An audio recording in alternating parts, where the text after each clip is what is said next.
see what this is about. Side screenshots of like, here's my video and here's Alyssa's video. Here is my post on Amazon and here's Alyssa's post. Here's my photo on Instagram and here's Alyssa's photo. And it's meant to sort of show the similarities between the two women's content, but also Sydney says that Alyssa's posts were always coming after hers. So a few days or a few weeks or a few months after, and this happened allegedly for months over and over and over. And Sydney's suit says that she actually experienced a loss in sales, a loss in earnings and commissions because Alyssa was making content that was very similar to hers. That doesn't matter. Yeah, I guess the counter argument here, though, is, you know, this is how social media works. It's about trends. Once you see one thing on your Instagram or TikTok, you see it over and over. Tell me about how the algorithm complicates this story in this case. So in the piece, I write about like several different algorithms that I think are at play, at least partially. One is obviously the Amazon recommendation algorithm. If you browse on Amazon for beige things, the platform will show you more beige things, right? It thinks that you like that. And so there's that shopping element. There's also the social media recommendation system where if you, again, watch videos from Amazon influencers that say, here are my 5 favorite fall sweaters, the algorithm will show you more content like that. That is sort of the essence of how platforms like TikTok or Instagram or Facebook work right now.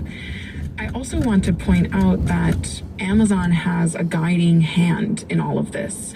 Amazon actually suggests to influencers products that they could feature in their videos. So Amazon certainly is not just like a hands-off entity on the sideline. They tell influencers what's trending. So the algorithms, you know, they're working from various angles and all sort of guiding creators towards the type of content that they end up making.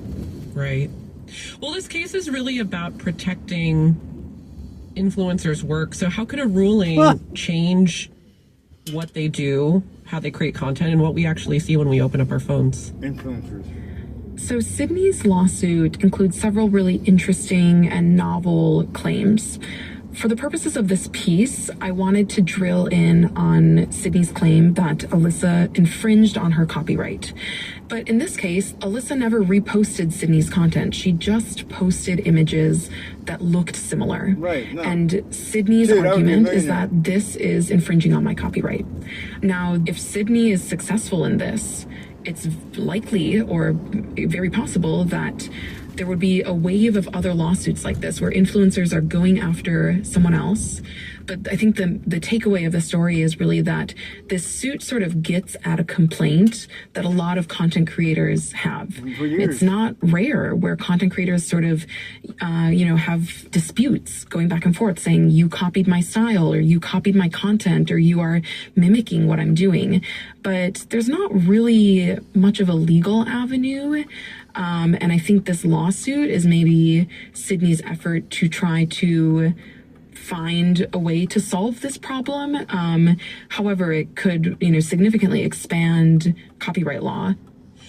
Really interesting story about content creators and that content and what we see on our own social media channels. In The Verge by Mia Sato, a reporter there. Mia, thanks so much for sharing your story. It would extremely expand copyright law because what she's describing is not legally allowed to be copywritten now. For example, when I had my company Depression Concepts, I could not trademark the term depression because it's a word in the dictionary. That would mean that I would own the word depression.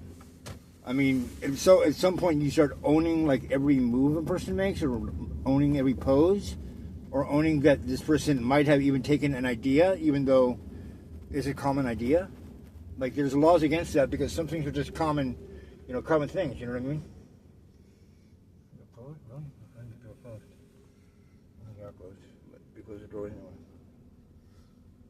Yeah, that's a real tough one, but it's something that the millennials do a lot, appropriation.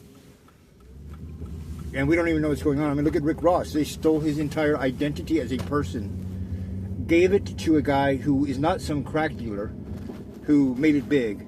He wrote a book about it. It was on Ellen about it. It was on all these shows about it, and still is. And Universal sued the real Ricky Ross because he got out of prison. The CIA had to break him out because they fucked up on the lawsuit back in the 80s. clearly this guy is not Rick Ross. His name is like Johansson, Van Baum, and he's from some other city, and he was once a jail warden, and he's out there trying to floss like he's like some Cadillac driving pimp slanging crack cocaine and making millions, but he got out of the ghetto doing music.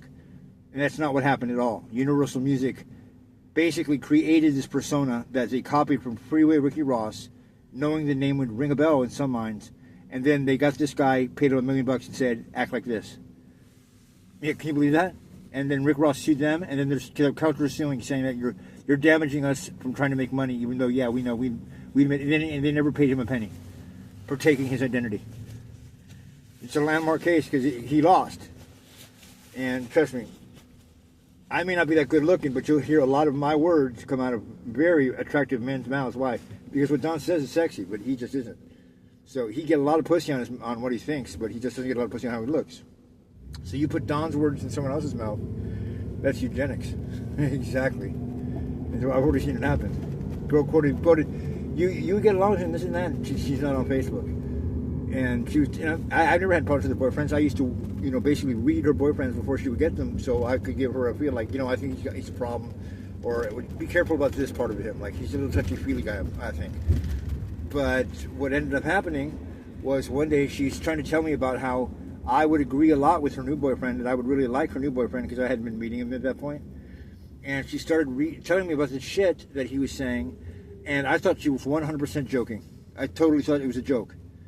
I'm not joking that I thought it was a joke. I'm all, whatever, dude. I don't know why you guys are fucking with me all the time. She's like, what? I don't get it. What? You don't like what? Just because he has the same ideas, he doesn't mean he's a jerk. I'm like, I'm not saying he's a jerk. I'm saying, why would you do that to me? Why would you go and read my post and then read it back to me? She's like, what are you talking about? I'm like, well, you just told me your boyfriend said. It's not what he said. It's what I posted online 5 months ago. Well, I'm not on Facebook. Well, can you get on Facebook real quick? Yeah. Okay, go to my page. Okay. Go back 3 days to Tuesday. It'll say something about political drama in the All-Star. And read it. And she would read it, and it was word for word what her boyfriend had been telling her at dinner. And she's like, oh my God. Like, she was really fucking freaked out. And she even fucking hung up on me. And I swear to God, dude, I freaked out then because I thought they were joking. That's when I realized, dude, her boyfriend's taking my shit and reading it to her. What does he know? And then I started realizing, oh shit. He knows way too much. He's the enemy, yeah. Because he's not getting her just because he wants to date her. This isn't Eternal Sunshine on the Spotless Mind, and you're that guy from, remember, where, they erased the minds of the girl so that she doesn't have to remember her ex-boyfriend because she's heartbroken. But one of the things they do is they show you images like of a doll or a teddy bear that you guys got together, pictures together, your favorite foods, your favorite songs. And they drill that into your brain with a technology that removes those things so that you don't have to remember them and they don't hurt you or make it painful. But some guy who's working with them decides that this girl's hot. So he takes those things that, what's his name? He was from In Living Color. Oh God, I can't remember his name.